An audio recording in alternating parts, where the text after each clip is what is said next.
ये सुनिया हमारो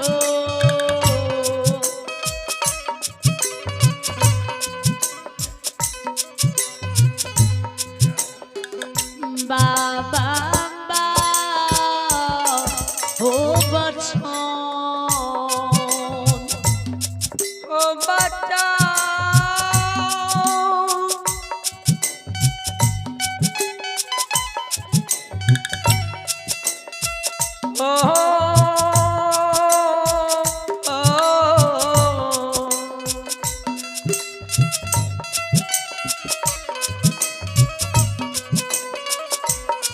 यो समा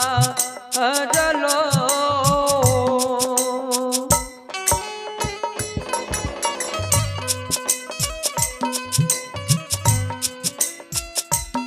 हे हो सुनी यो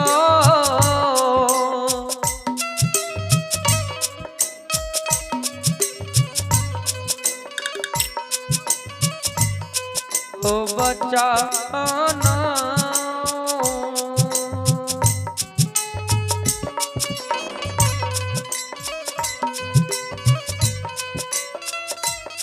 अहो मकमो के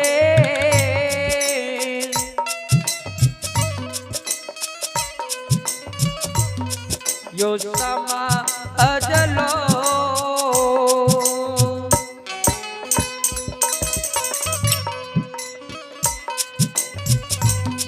हे यो सुनियो यो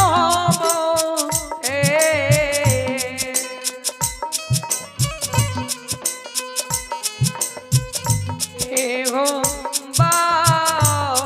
ए बच्चा ओ समाजी बाबा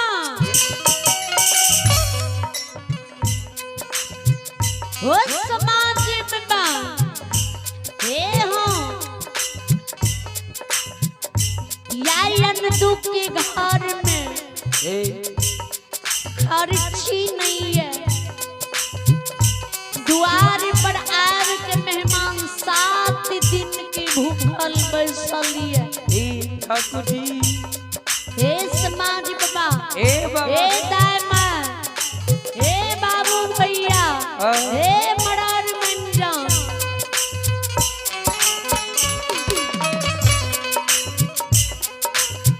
की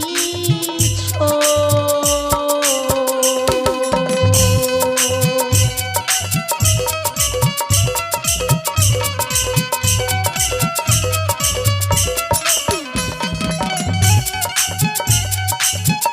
ओ समाज बाबा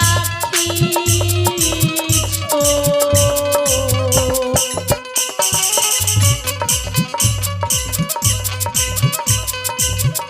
ये हो पाई का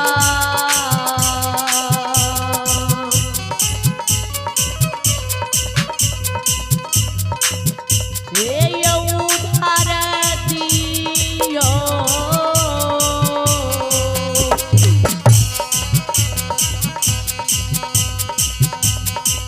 वो समाज बाबा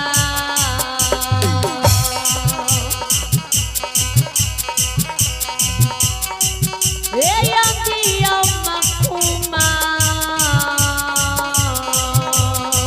हे यो हे नागा बाबा या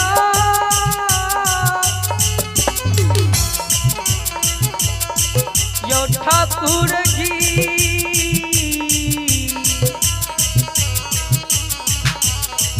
यो समा अजलो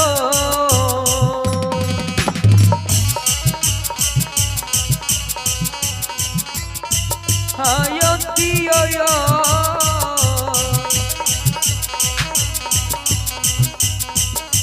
यो भी कहो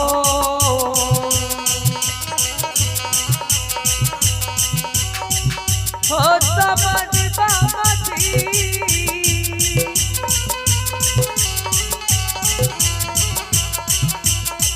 ये यो दियो भी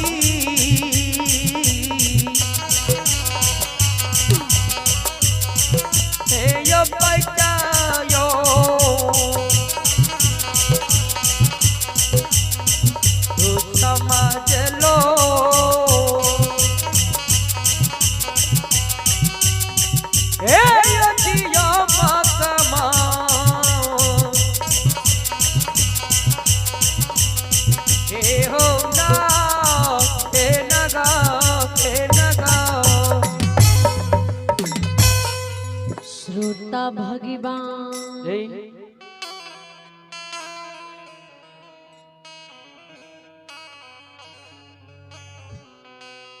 तनियो टा किछो पैच उधार दियो जय अंधु के धर्म लाज के बचा लियो। जय हो विचार करबे हाँ अंधु बाबा की माय के व्यवहार के शब्द के आवाज के कहानी के जी मकुमा के दाय माँ अर्शनी प्रश्नी बाबू भैया मरर मंजन समाज के लोग सुने।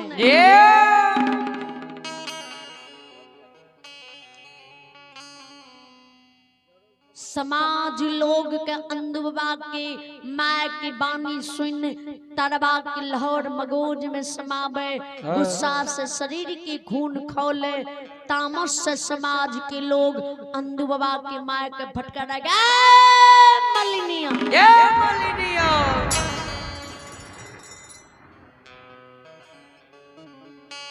तनियो टा तोरा शर्म नहीं लगे छौ तनियो टा तोरा लज्जिया नहीं आवे छौ तोहर जीव दोसर पैंच मांगे के लिए तोर जीव नहीं लड़खड़ाय छौ। मालिन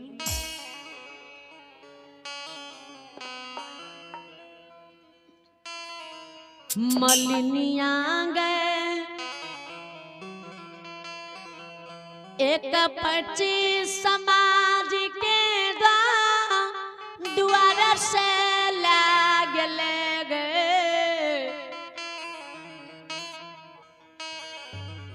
अभी तक घुरा के तू पैच नहीं दिले दिलही गई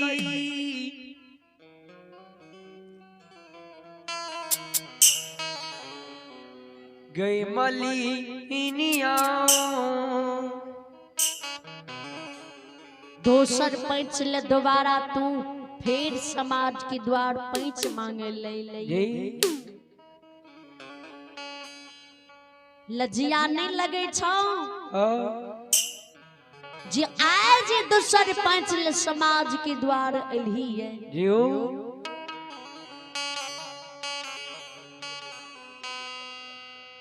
नहीं तोर बेटा हले जोतई छो नहीं तोर बेटा कोदार पारई छो नहीं तोर बेटा बन मजदूर में खटई छो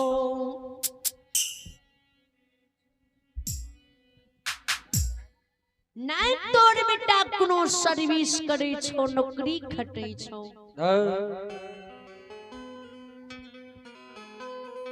याय जी फिर तोरा दोबारा पैंच देबो ते काल फिर तू केकर कमाए समाज के पैंच घुरे भी घुरे बही गे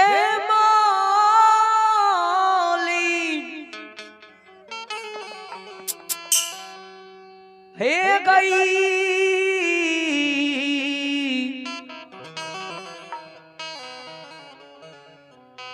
गे मलिनिया गई जो द्वार से चल जो आज समाज के लोग तेरा पैंच नहीं देता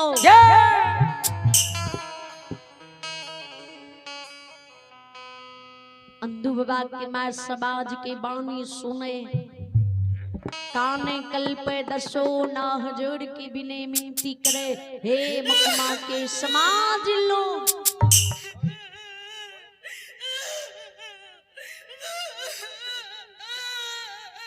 किया यहन कठोर बनलिए खिया यहन कठोर बोली बोल के भगाबै छियै छियैयो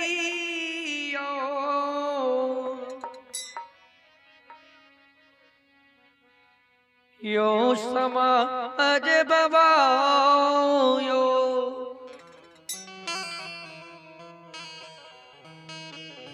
यहाँ सबके लगे ये जे अंदू हमर पैच घुरा के नहीं देत, सबके पैच घुरा के दा देत जी केकरे पैच अंदू नहीं राखत। ए हो समाज बाबा, ए समाज बाबा सबकी दिन घुरैये, सब दिना भगवान हमरा एहने बनैने रहते, सब दिना में मकमापुर में गरीबे रहबे, सब दिन तोरा सबसे हमें पैंचे नैन के खेबा। एक दिन हमरो भगवान दिन सुदिन करते, किया फटकारे छ करतई हो समाज मकमा में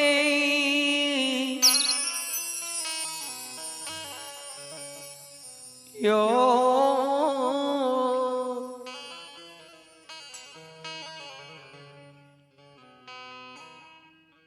आज हमरा पैंच उधार देबो, अंदू के धर्म लाज इज्जत के बचेबो। ते काल अंदू बेटा तोरा खेत में तोरा फसल के अपना हाथ से खुरपी से कमा देता, एक एक खर के फसल से बीच के निकाल देता। ए हो समाज बाबा, पैंच के बदला पैंच अंदू जे नहीं घुरेता ने तो समांग के तोरा खेत में खट के तोड़ कर्ज अदा कर देता।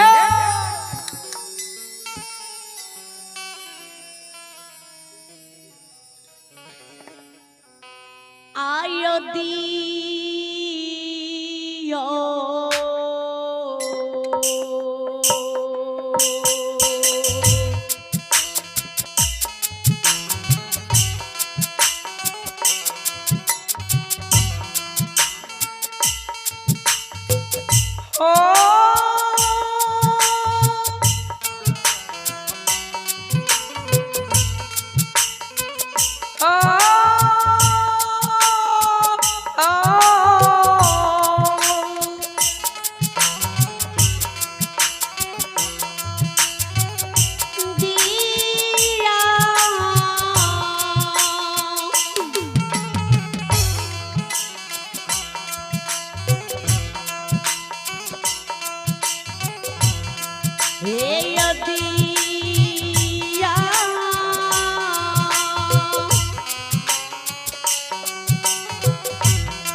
अब हो समाज बाबा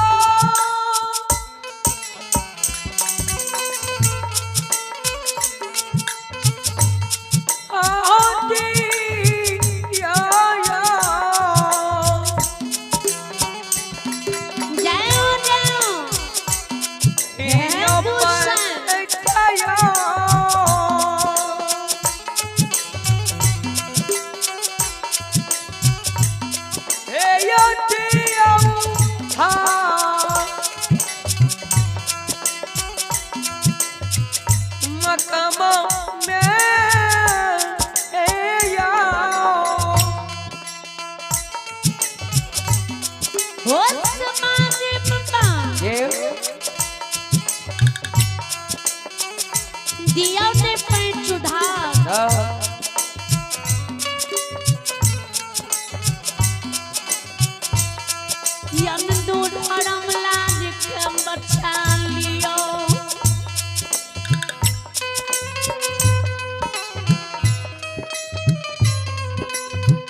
हाँ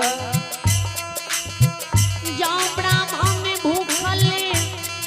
मेहमान 7 दिन के द्वार पर मर जते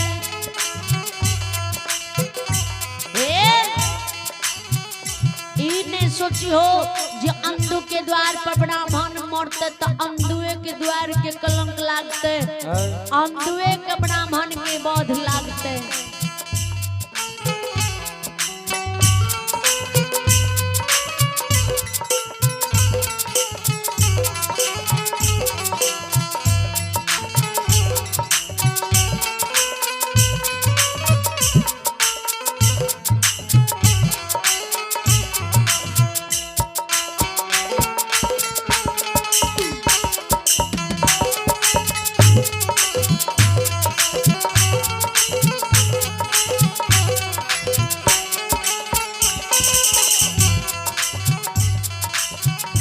आइए एक श्रद्धालु के नाम सुने आइया भी विकास कुमार आइया भी विकास कुमार ऑनलाइन पे फोन के द्वारा साधा दिल से शानदार 251 रुपए के दाम दिए इन्हें विकास बाबू को भगवान लंबी उम्र दी बल बुद्धि विद्या की भंडार दी परमात्मा सदस्य की रखी जय हो दानी दाता की जय हो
आइए एक श्रद्धालु के नाम सुनी आइया भी राकेश यादव आइया भी राकेश यादव भगवान के दरबार में साधा दिल से शानदार 151 रुपए पे फोन के द्वारा दान दिए श्रद्धालु भगवान लंबी मर्दी बाली बुद्धि विद्या की भंडार दी जय हो दानी दाता की जय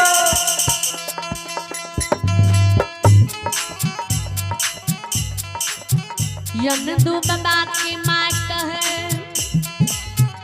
ए हो समाज बाबा ई नहीं समझ हो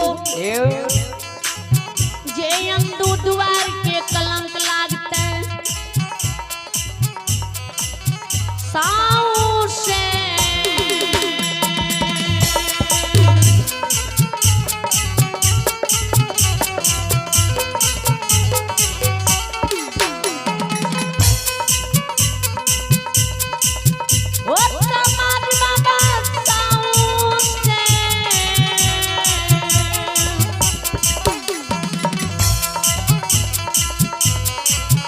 ये हो मकुमा के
चलो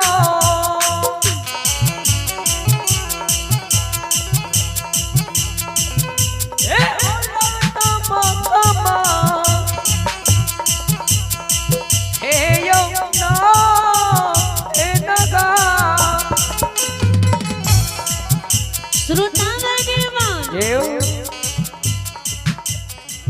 आइए एक श्रद्धालु के नाम सुने। अय्या भी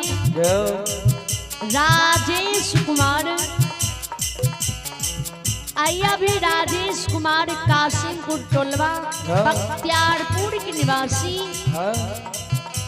साधा दिल से शानदार आज भगवान के दरबार में